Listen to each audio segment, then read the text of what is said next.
Hello everyone, कैसे हैं आप सब? I hope you all are doing good. Let's start with another case study number 26 and जिसको करने के बाद ऑलमोस्ट 22 केस स्टडीज़ हमारी पूरी हो जाएंगी. और आज की ये दूसरी केस स्टडी है. बहुत ही आसान और बहुत ही छोटी केस स्टडी है. ठीक है, फटाफट से कंप्लीट करने की कोशिश करते हैं. और जैसा मैं आपको बता दूं कि इसके भी सारे क्वेश्चंस हमारे जो है केस स्टडी से लिंक्ड है, तो मुझे केस स्टडी यहाँ पर रीड करनी पड़ेगी. आप चाहें तो स्पीड बढ़ा के जब मैं केस स्टडी रीड कर रहा हूँ वो सुन सकते हैं, जिससे और क्वेश्चंस के टाइम पे आप स्पीड स्लो कर सकते हैं. आपके पास तो ऑप्शन है. तो let's start with the case study without wasting the time. Mister Suresh Agrawal is a Jaipur based banker who joined the Samriddhi National Bank in the year 2008 as a clerk. He got his first posting in Jodhpur branch. After 5 years of the job, he was transferred and promoted as assistant manager at a branch of Bikaner in Samriddhi National Bank. One day, he happened to meet Miss Archana, a director in the new tech software company, who visited bank frequently to discuss some loan issues of her company with the branch manager. And then slowly they started meeting each other, and eventually they got married as they decided to move forward. ठीक है. After marriage, Archana needed to visit America for some business meetings with the foreign clients. So they both planned their personal trip alongside with the business trip to America. Archana got an international credit card in the name of a company for meeting all the expenses abroad. After 2 days of the prolonged business meetings, Archana finally got free and enjoyed the trip with her husband. They went to Las Vegas and purchased some lottery tickets for which she paid $2,000 with the Forex card. They hardly won any amount out of it. They enjoyed shopping and had all the fun. After 10 days of the stay, they returned back to India. Archana returned the business card back to the company. Okay, back to the daily routine. They both got busy with their respective work schedules. As an assistant manager, Mr. Suresh got some gifts in form of cash as well as in kind all the years round. He came in contact with many influential and successful business persons from different walks of life. They all were happy with his services, as mostly they got their work done through a single phone call. In the year 2016, post demonetization, जब मोदी जी ने 500 और 1000 के note बंद किए, mister Suresh helped many of his bank customers in countervailing their old currencies notes for a charge of 10% commission. मतलब पामला के तहत गलत काम. ठीक है, मनी लॉन्ड्रिंग के तहत गलत काम. Mister Agrawal also had helped Mr. A.K. Bajaj, a businessman, to exchange his old currency banknotes at the bank. Though the IDs of Mr. Bajaj's worker through the IDs of Mr. Bajaj's worker. ठीक है. Mr. Bajaj has employed nearly 200 workers of his manufacturing units to get the demonetized notes exchanged. Oh my gosh, ये तो बहुत common हो गया था जब demonetization हुआ था. The demonetization period become a blessing to in disguise for mister Agarwal, as he was able to amass huge profits out of it. सभी बैंक के कर्मचारियों का यही था जो ईमानदारी से काम नहीं कर रहे थे. ठीक है. Mr. Chetan Singh, a director of XYZ Limited, used to share good relations with Mr. Suresh. Mr. Chetan one day came to Mr. Suresh for getting a loan sanction for 0.50 crores, that is 50 lakhs rupees. However, the documents required to process the loan were incomplete and hence was found ineligible. The branch manager refused to sanction the loan without completing all the formalities. Mr. Chetan had talked with Mr. Suresh and promised him to pay 5% of the total sanction loan amount as commission, and so both of them arranged for some concocted documents to complete the file with help of Mr. Piyush Sharma, an accountant friend of Mr. Suresh. After the completion of all the formalities, Mr. Suresh gave the clearance regarding completion of the documents, after which his branch manager sanctioned the loan. The deal brought all of them close each other after the Suresh, Chetan and become ये अच्छे दोस्त बन गए सारे के सारे. वो बनेंगे ही, चोर चोर मुसेरे भाई वाली बात हो गई, कहावत है. As Piyush was an accountant and employee in the financial advising company, he used to meet many people. He got a couple of loans sanctioned with the help of Mr. Suresh. As a result, on performance evaluation basis, Mr. Suresh got the promotion as a branch manager of the bank and was transferred to the other branch in Bikaner. During the period of service in bank, Mr. Suresh was able to accumulate 30 lakhs rupees उसको मिले थे from an unaccounted and unauthorised sources. मतलब benami transaction की तरफ ये इशारा कर रहा है कहीं ना कहीं. विद दिस मनी, देखो with this money he bought plot in the home town Jaipur in his mother's name, उसने अपनी मम्मी के नाम पे ले लिया, उसने अपनी मम्मा के नाम पे जो भी घर लिया, 50 लाख का घर था, 30 लाख रुपए जो थे अनअकाउंटेड एंड अनऑथराइज फॉर्म में थे। और वैसे भी ये पूरे 50 लाख के लिए ही बेनामी ट्रांजैक्शन मानी जाएगी। क्यों? क्योंकि उसने अपनी लीनियर असेंडेंट डिसेंडेंट के साथ खरीदा है, तो जॉइंटली खरीदना पड़ता है अगर हम एक्सेप्शंस में जाते हैं बेनामी ट्रांजैक्शन की सेक्शन नंबर 2 में, ठीक है। तो इसने जॉइंटली तो खरीदा नहीं मम्मी के साथ, तो अगर उसने अपनी मम्मा के साथ जॉइंटली नहीं खरीदा तो वैसे तो 30 लाख का तो हमें क्लियरली पता चल रहा है कि अनअकाउंटेड और अनऑथराइज से है तो बेनामी रहेगा ही, लेकिन 50 लाख के लिए क्यों हो जाएगा, बाकी के 20 लाख के लिए इसलिए हो जाएगा क्योंकि उसने जॉइंटली नहीं खरीदा, इसलिए वो बेनामी ट्रांजैक्शन में फॉल करेगा। To cover up with the balance he took a loan of 20 lakh from the bank, ठीक है। As both Suresh and his wife were working individuals, his mother was looked up by his niece Anu, who was living with them, who came 6 months ago to India after completion of her studies in Sydney, Australia. Anu was very close to the Suresh mother and she treated like her daughter. ठीक है भाई, she thought of gifting the said plot bought on her name to Anu. अनु के नाम पे वो plot करना चाहती हैं मम्मी, ठीक है mummy ji. Both mister Suresh and Archana were not in favour of such proposal due to the legal complications involve in the said transaction and accordingly the said transaction was not made, ऐसा transaction नहीं किया गया ultimately, ठीक है। With the passing of the time his wife Archana was appointed in 2016 as director of GP International Limited, a foreign based company. For a couple of months she stayed in Italy for attending board meetings and for giving financial advice regarding the business transactions. For meeting the expenses abroad, she remitted $280,000 in the financial year apart from the money the company gave to her. मतलब कितना allowed होता है? $2.5 लाख तक allowed होता है और $2,80,000 दे दिया उसने। मतलब अगर $2.5 से ऊपर $2.5 से ऊपर करना होता है तो आपको क्या करना होता है? आरबीआई से परमिशन लेनी होती है। In 2017, Archana again went to the Italy for some business of the company. She stayed there for duration of 6 months with a view to invest abroad. She bought a flat there through the outward remittances. क्या outward remittances से जो पैसा उसने बाहर कमाया उससे वो flat खरीद सकती है बाहर, बिल्कुल खरीद सकती है। और वो 6 महीने से ज़्यादा के लिए बाहर गई है, बिजनेस पर्पज़ के लिए बाहर गई है, तो आपको पता ही है वो पर्सनल रेसिडेंट आउटसाइड इंडिया की तरफ कहलाई जाएगी। और अगर वैसे भी अगर हम नॉर्मल प्रोविजन से भी जाएँ तो आउटवर्ड रेमिटेंसेज से उसने घर खरीदा है, तो क्या will she able to invest? Yes, she will be able to invest as per the provisions of FEMA, ठीक है। Mr. Suresh and his wife Archana went to a tour to Qatar in Dubai in 2018. They booked the flight tickets online through their credit cards. Rest all the expenses of lodging and boarding were both borne by Oyster Tour and Travel Agency, a company which recently opened its branch office in Dubai. The company's authorized dealer bank is the bank in which Mr. Suresh is a branch manager. He made all the transaction of Oyster Tour and Travel Agency smooth and easy. Whenever exchange was required by the branch office in Dubai, it was easily released for them. Okay. Subsequently, Mr. Chetan had a plan to earn money through the contract of a new export and import businesses. He submitted a fake factory proposal of a garment manufacturing to the bank, whose branch manager was Mr. Suresh only. Mr. Chetan had a plot in the outskirts of the city where he made some construction to give a factory look. As per the mutual understanding between both of them, a loan of 2 crores was sanctioned for the shipment of the machines and other products from abroad.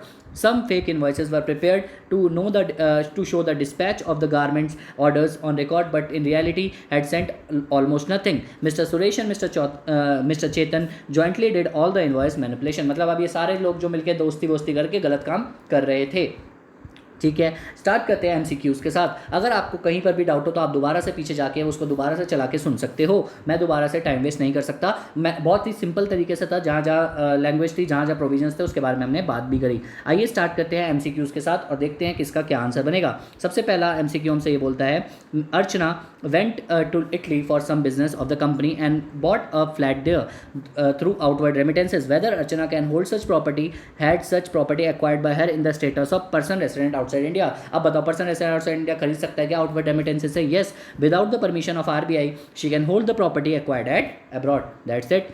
आगे बढ़ते हैं जी। In the given case, a plot was bought by Mr. Suresh from his income, the mother's name, Mr. Tarun, and NRI made a proposal to Mr. Suresh for purchase of the plot. Advise Mr. Tarun with respect to the purchase of the plot. क्या Mr. Tarun purchase कर सकता है? नहीं कर सकता। Mr. Tarun cannot purchase the plot as this purchase of plot will not be considered valid. बताओ क्यों नहीं माना जाएगा? एक तो बेनामी ट्रांजेक्शन थी, सबसे बड़ी रीज़न तो हमारा बेनामी ट्रांजेक्शन ही माना जा सकता है, ठीक है। इसके बाद आगे बढ़ते हैं। For meeting the expenses abroad Archana remitted $280,000 during the financial year apart from the money the company gave to her without any permission of RBI. Without permission of RBI ले लिया। तो जब भी आप आरबीआई के बिना परमिशन से $2.5 लाख से ऊपर खर्च करते हो, $2.5 लाख से ऊपर खर्च करते हो, $2.5 लाख से अगर ऊपर खर्च करते हो, तो जितना भी आपका गलत काम आपने किया होता है उसका 3 टाइम्स ऑफ द अमाउंट का पेनल्टी आपके ऊपर लगता है as per section number 13 of the FEMA. तो अगर मैं देखूं तो $2.5 lakh minus $2,80,000 is $30,000। $30,000 multiplied by 3 is $90,000. So answer would be B option, that is yes, $90,000 will be the penalty. Fourth point, whether there is any contravention of the provisions of FEMA in respect of the payment made by Archana of $2,000 for purchase of lottery। अगर आपको schedule 1 याद हो तो वहाँ पर बहुत simply ये लिखा हुआ है करंट अकाउंट ट्रांजैक्शंस के शेड्यूल 1 में कि यस कॉन्ट्रवेंशन होता है क्योंकि प्रोहिबिट होते हैं हमारे जो लॉटरी टिकट्स वाले होते हैं। तो यहाँ पर क्या आंसर हो जाएगा? B is the option answer. Yes, as the card has been use for a transaction prohibited under the provisions of FEMA. ठीक है, इसके बाद last, post demonetization Mr. Suresh helped many of his bank customer in counterfeiting the old currency note. Is he liable for punishment under the provisions of the law applicable in India if the total value of the amount is less than 1 crore? Yes, फिर भी liable रहेगा पामला के तहत अगर IPC की सजा होती है जो पार्ट ए में आपको मिलती है। पार्ट बी के लिए जो है हमारी वो है 1 करोड़ की, लेकिन पार्ट ए के लिए हमारा जो हो जाता है वो हमारा पामला के तहत हो जाता है रिस्पेक्टिव द अमाउंट। ठीक है, आगे बढ़ते हैं भाई। In the view of the provisions of FEMA 1999 please answer. सबसे पहला point, mister Suresh bought a house plot in FEMA के हिसाब से बताना है। ठीक है, तो बेनामी ट्रांजैक्शंस को बीच में मत घुसाना प्लीज। ठीक है, कि बेनामी ट्रांजैक्शन के हिसाब से अगर उसने ट्रांसफर किया तो वॉइड माना जाएगा, क्योंकि वहाँ लिखा हुआ है बेनामीदार अगर ट्रांसफर करता है तो वॉइड होता है। लेकिन यहाँ पर क्वेश्चन जो है आपको ये बहुत अच्छे से बारीकी से पढ़ना होगा कि सिर्फ फेमा के प्रोविजंस के हिसाब से बनाना है, इररिस्पेक्टिव ऑफ द फैक्ट बेनामी है या नहीं है, सिर्फ उसके हिसाब से आपको बताना है। ठीक है, तो दोबारा बोल रहा हूँ, फेमा के हिसाब से आपको बताना है। First point, Mr. Suresh bought a plot in the mother's name. He decided to further lease the said plot to a foreign company जो लाइसेंस ऑफिस खोलना चाहती है, मतलब नॉर्मल ऑफिस नहीं, लाइसेंस ऑफिस खोलना चाहती है इन इंडिया। लाइसेंस ऑफिस ऐसे ऑफिस होते हैं जो यहाँ पर सिर्फ और सिर्फ एक्सपेंडिचर्स वगैरह करते हैं, यहाँ पर वो काम करते हैं, प्रोजेक्ट करते हैं जिसके लिए वो बनाए गए हैं। ठीक है, और वो अपनी कोई इनकम अलग से कुछ भी नहीं कमाते। ठीक है, उनके सारे एक्सपेंडिचर जो हैं इनकर्ड किए जाते हैं उनके जो मेन ऑफिस होते हैं उनके द्वारा। ठीक है, बहुत सारी लाइसेंस ऑफिस होती हैं, कुछ मैंने अपनी आर्टिकलशिप के पीरियड में भी काम किया लाइसेंस ऑफिस में, तो मैं आपको बता सकता हूँ इसके बारे में। ठीक है, in India whether the foreign company can take such immoral property in India, provide your opinion. देखो मैं आपको बताऊं, जब आप सेक्शन नंबर 6 पढ़ते हैं of the foreign exchange management act FEMA का 1999 का, और उसके साथ अगर आप पढ़ते हैं जब सेक्शन नंबर 6 सबसेक्शन 6 में पढ़ते हैं, तो वहाँ बहुत सिंपल सी बात बोली गई है कि अगर कोई लाइसेंस ऑफिस होता है तो लाइसेंस ऑफिस जब या फिर ब्रांच ऑफिस होता है उसको अगर ओपन होना होता है इंडिया में, ठीक है, तो आपको इन दोनों ही केस में ब्रांच ऑफिस या लाइसेंस ऑफिस में आरबीआई की जो होती है अप्रूवल्स लेनी होती है। तो ये लोग जो होते हैं, जो फॉरेन कंपनी जो एस्टेब्लिश होती है एज अ लाइसेंस ऑफिस, वो जो है इमोरल प्रॉपर्टी को तो एक्वायर नहीं कर सकती। सेक्शन नंबर 6 सबसेक्शन 6 में अगर आप पढ़ते हैं तो वहाँ लिखा हुआ है कि जो हमारी इमोरल प्रॉपर्टी को तो वो लोग एक्वायर नहीं कर सकते, लेकिन लेकिन लेकिन लेकिन वो लोग लीज पे ले सकते हैं। क्या लग सकते हैं? एज अ लीज होल्ड कर सकते हैं, वो लीज पे ले सकते हैं उसको। ठीक है, नॉट एक्सीडिंग 3 ईयर्स, 3 ईयर्स तक की लीज पे ले सकते हैं और उसके बाद काम कर सकते हैं उसके हिसाब से। लेकिन तो 2 कंडीशन पूरी होती है, वो एक्वायर कर सकते हैं प्रॉपर्टी को as a lease for 3 years, उसके बाद लीज को एक्सटेंड कर सकते हैं, और दूसरा आरबीआई की जितनी भी अप्रूवल्स होती हैं, जितनी भी अप्रूवल्स होती हैं रेगुलेशंस में जो बोली गई हैं, उतनी उनको लेनी होगी। तो इसका आंसर आप ये मेंशन कर सकते हैं। आगे बढ़ते हैं। Can mister Suresh mother give the plot bought by in her name to Annu, क्या अन्नू के नाम पे वो प्रॉपर्टी ट्रांसफर कर सकती है? देखो भाई सिंपल सी बात है, अगर हम देखें तो मम्मा के बारे में कुछ लिखा नहीं हुआ, तो मॉम जो है वो पर्सन रेसिडेंट इंडिया है। ठीक है, अन्नू उनका ध्यान रख रही थी, अन्नू भी पर्सन रेसिडेंट इंडिया है, तो क्या मम्मा ट्रांसफर कर सकती हैं? दोनों ही अगर पर्सन रेसिडेंट इंडिया है एंड सॉरी मेरे ख्याल से अन्नू के बारे में हमें कुछ पढ़ना पड़ेगा। अन्नू के बारे में मेरे ख्याल से डाउट है मुझे कि वो पर्सन रेसिडेंट आउटसाइड इंडिया भी हो सकती है। एक सेकंड में बस रीड कर लेते हैं फटाफट से, कहाँ पर था अन्नू अन्नू अन्नू, एक बार देख लेते हैं, बस 2 सेकंड दीजिए मुझे। ठीक है, जहाँ भी अन्नू मिलेगा हमें, हम फटाफट से इसके बारे में डिस्कस कर लेंगे। तो जैसे यहाँ पर अन्नू का अगर हम ये वाला पॉइंट था, यहाँ पर अन्नू है हमारी,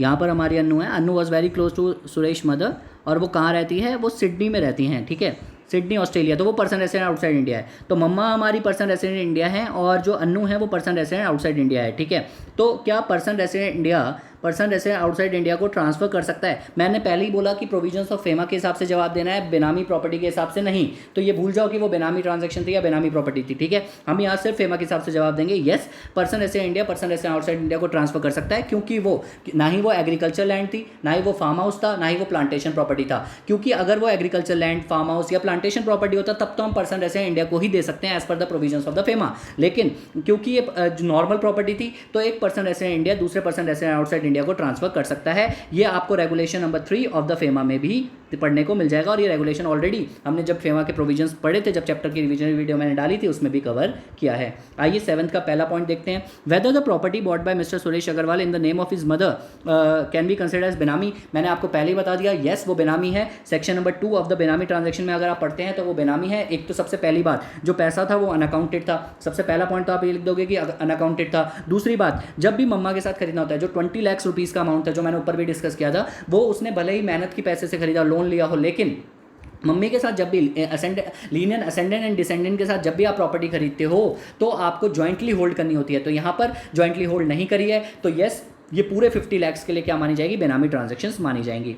last question, if in case Mr. Suresh Agarwal transfers the plot to a third party prior to the issue of notice under section 24 of the initiating officer, then whether confiscation of such property can take place after it is held to be benami by the देखो भाई simple सी बात ये बता दूं कि सबसे पहले तो सेक्शन जो हमारा है, सेक्शन जो हमारा बोलता है प्रोहिबिशन ऑफ बेनामी ट्रांजैक्शन एक्ट 1988 का, वो ये बोलता है कि कोई भी बंदा जो है ट्रांसफर नहीं कर सकता प्रॉपर्टी किसी और को, ठीक है, बेनामीदार। अगर करता है तो नल एंड वॉइड माना जाएगा। क्या माना जाएगा, नल एंड वॉइड माना जाएगा। लेकिन अगर किसी बंदे को सेक्शन नंबर 27 प्रोविजंस जो होते हैं, सेक्शन नंबर 27 के प्रोविजंस ये बोलते हैं ऑफ द प्रोहिबिशन ऑफ बेनामी ट्रांजैक्शन एक्ट 1988 के, कि अगर किसी बंदे को ट्रांसफर करे जाते हैं और वो एडिक्वेट कंसिडरेशन में ट्रांसफर करे जाते हैं और उस बंदे को नॉलेज नहीं होती कि ये जो प्रॉपर्टी है वो बेनामी है और उसने गुड फेथ में खरीद ली है without his knowledge of the बेनामी ट्रांजैक्शन, तो उस केस में उस प्रॉपर्टी को कॉन्फिस्केट नहीं किया जाएगा। बस जो हमारा जिस बंदे ने गलत काम किया है उसके ऊपर पेनल्टीज वगैरह इंपोज कर दी जाएंगी। तो इस केस में सुरेश अग्रवाल ने अगर ट्रांसफर कर दिया है और नोटिस इशू नहीं हुआ था, तो उस केस में अगर सामने वाले बंदे को नहीं पता था, तो उस केस में क्या हो सकता है, हमारा सिंपली उस प्रॉपर्टी को कॉन्फिस्केट नहीं किया जाएगा। तो यहाँ पर हमारा ये चैप्टर खत्म होता है, मतलब ये वाली केस स्टडी खत्म होती है। मिलेंगे कल किसी और केस स्टडी के साथ, नई केस स्टडी के साथ। तब तक आप आराम से अपना ध्यान रखिए, खुश रहिए, जितना हो सके खुश रहने की कोशिश करिए और नेगेटिव चीज़ों से दूर रहिए। अपना और अपने घर वालों का प्लीज़ प्लीज़ प्लीज़ ध्यान रखिए। Thank you so much. शब खैर, bye, all the best, good night.